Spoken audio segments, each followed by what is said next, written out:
สวัสดีครับขอต้อนรับเข้าสู่ช่องลุงมาวินกันอีกครั้งนะครับกับรายการ Great Architect รายการที่จะนำเสนอประวัติชีวิตและผลงานของบุคคลซึ่งมีผลงานด้านการออกแบบที่ถือได้ว่าเป็นที่ยอมรับของคนทั่วโลกมาเล่าให้ฟังกันนะครับและเพื่อเป็นการสร้างแรงบันดาลใจให้กับน้องๆหรือว่าคนที่อยากจะเป็นสถาปนิกได้เป็นอีกหนึ่งช่องทางที่จะได้ศึกษาเพื่อเป็นแนวทางนะครับพร้อมแล้วก็มารับชมรับฟัง Great Architect ที่ลุงจะเล่าให้ฟังในวันนี้กันนะครับสำหรับ Great Architect ที่ลุงจะเล่าให้ฟังในวันนี้ฟิลิป จอห์นสัน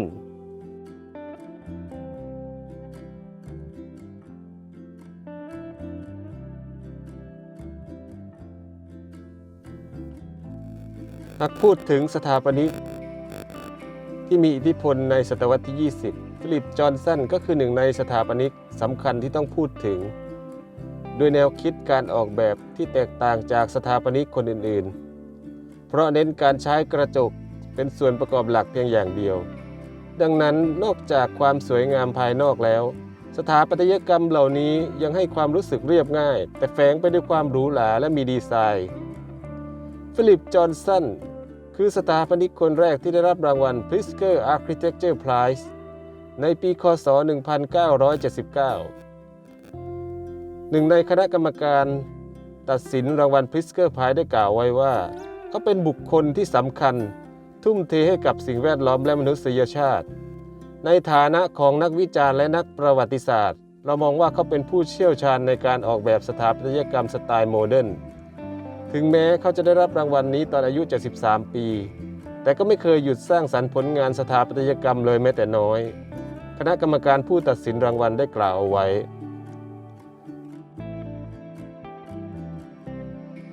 สำหรับประวัติชีวิตของฟิลิป จอห์นสันเขาเกิดเมื่อวันที่ 8 กรกฎาคม ปี 1906 ที่เมืองคลีฟแลนด์รัฐโอไฮโอ ประเทศสหรัฐอเมริกาและเสียชีวิตลงในวันที่ 25 มกราคม ปี ค.ศ. 2005 ก็จบการศึกษาจากมหาวิทยาลัยฮาร์วาร์ดสาขาประวัติศาสตร์และปรัชญาก็เริ่มต้นอาชีพด้วยการเป็นผู้ดูแลนิทรรศการใน Museum of Modern Art แต่อย่างไรก็ตามเขาก็มีโอกาสได้พูดคุยกับมิส ฟันเดอโรสถาปนิกชื่อดังและเป็นการจุดประกายให้เขาเริ่มสนใจและศึกษาสถาปัตยกรรมโมเดิร์นขึ้นมาและในอีกหลายปีต่อมาเขาจึงผันตัวเองเป็นสถาปนิกผู้มีบทบาทสำคัญทำให้โมเดิร์นิซึมโด่งดังและเป็นที่รู้จักจนถึงทุกวันนี้เมื่อฟิลิป จอห์นสันเริ่มต้นอาชีพสถาปนิกอย่างจริงจังเขาก็ประสบความสำเร็จในเวลาอันสั้นเพราะเขาสังเกตและศึกษาเรื่องราวในแวดวงสถาปัตยกรรมอย่างต่อเนื่องและเป็นเวลายาวนานหลายปีในปี 1949 เขาได้ออกแบบ The Glass House ซึ่งได้รับแรงบันดาลใจมาจาก Frankfurt House โดยมิส ฟันเดอโรโดยโปรเจกต์นี้เป็นโปรเจกต์ทดลองที่ใช้ฟาซาดเป็นกระจกวัสดุหลักเมื่อบ้านเสร็จสมบูรณ์ฟิลิป จอห์นสันและมิส ฟันเดอโรจึงมีโปรเจกต์ออกแบบอาคารร่วมกันอย่างเช่นตึกสูง ซีแกรมบิลดิ้งในมหานครนิวยอร์กที่สร้างเสร็จในปี ค.ศ. 1950 ฟิลิป จอห์นสันสร้างสรรค์สถาปัตยกรรมที่น่าจดจำมากมายเช่นมันสัน วิลเลียม พล็อกเตอร์อาร์ตอินสติทิวต์ในปี 1960นิวยอร์กสเตทพาวิเลียนซึ่งจัดแสดงในงานนิวยอร์กเวิลด์แฟร์ในช่วงปี 1964 ถึง 1965 และประติมากรรมสเกลเจอร์การ์เด้นในปี 1953 แต่อย่างไรก็ตามในปี 1967 เขาได้ร่วมงานกับจอห์น เบอร์กี้ซึ่งการร่วมงานครั้งนี้เรียกได้ว่าเป็นช่วงชีวิตที่ทำให้เขาประสบความสำเร็จค่อนข้างมากอย่างเช่นโปรเจกต์คริสตัล แคเดรัล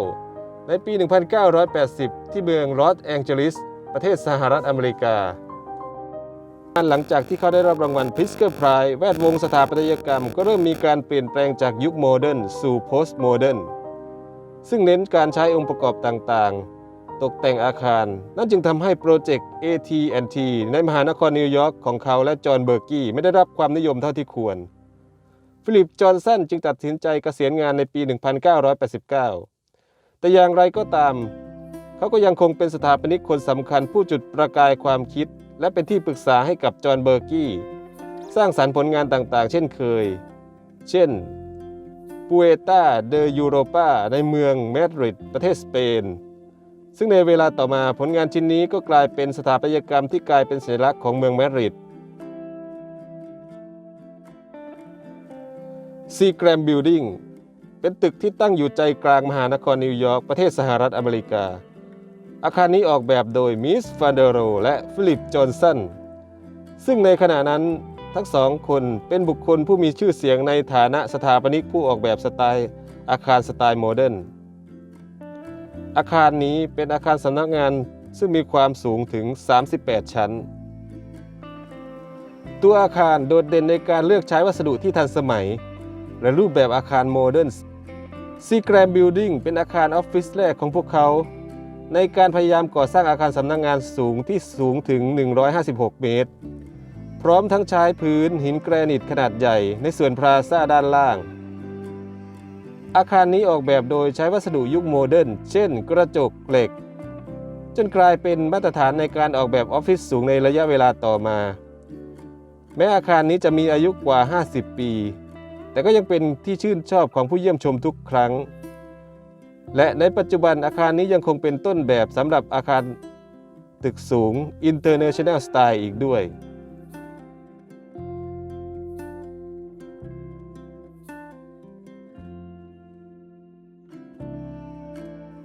The Glass House บ้านที่ได้รับแรงบันดาลใจมาจาก Frankfurt House ของ Mies van der Rohe โดยบ้านหลังนี้เป็นบ้านชั้นเดียวขนาด10เมตรคูณ17เมตรออกแบบโดยฟิลิปจอห์นสันซึ่งถูกจัดว่าเป็นงานที่น่าจดจำมากที่สุดงานหนึ่งของสถาปัตยกรรมยุคโมเดิร์นเนื่องจากมีการออกแบบอาคารที่เรียบง่ายแต่น่าใช้งานมากไปกว่านั้นยังเป็นบ้านหลังแรกๆที่วางผังอาคารแบบโอเพนแพลน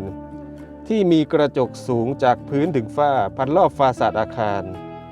โดยฝ้าเพดานกว้าง 5.5 เมตรถูกเชื่อมด้วยเหล็กแนวตั้งสีดำและคานเหล็กหน้าตัดรูปตัว H โดยทำหน้าที่ยึดกระจกซึ่งรายละเอียดส่วนนี้ทำให้มิสฟันเดอโรถึงกับบ่นว่าการวางโครงสร้างเช่นนี้แสดงถึงการขาดความใส่ใจในเรื่องรายละเอียดในตัวบ้านเลยทีเดียวแต่อย่างไรก็ตามรายละเอียดส่วนอื่นในบ้านล้วนถูกยอมรับและชื่นชมมากมายเช่นฟาสาดกระจกรอบบ้านซึ่งช่วยทำให้บ้านมีความโปร่งโล่งและเกิดความต่อเนื่องภายในอาคารกับภายนอกอาคารมีเพียงส่วนโค้งอิฐทึบทรงกระบอกซึ่งทำหน้าที่เป็นส่วนตัว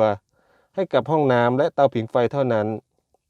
The Glass House สร้างเสร็จในปี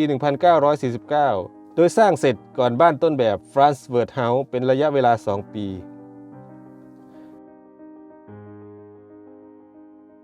นอกจากรางวัล Pritzker Prize ที่ฟิลิปจอห์นสันได้รับในปี 1979 เขายังได้รับรางวัลเหรียญทองจาก The American Institute of Architects หรือ AIA อีกด้วยผลงานการออกแบบที่นำกระจกมาใช้เป็นวัสดุหลักจึงสร้างความเปลี่ยนแปลงต่อโลกสถาปัตยกรรมในขณะนั้นและส่งผลให้เขากลายเป็นสถาปนิกผู้ทรงอิทธิพลมากจนถึงทุกวันนี้ขอขอบคุณบทความจาก designsomething.com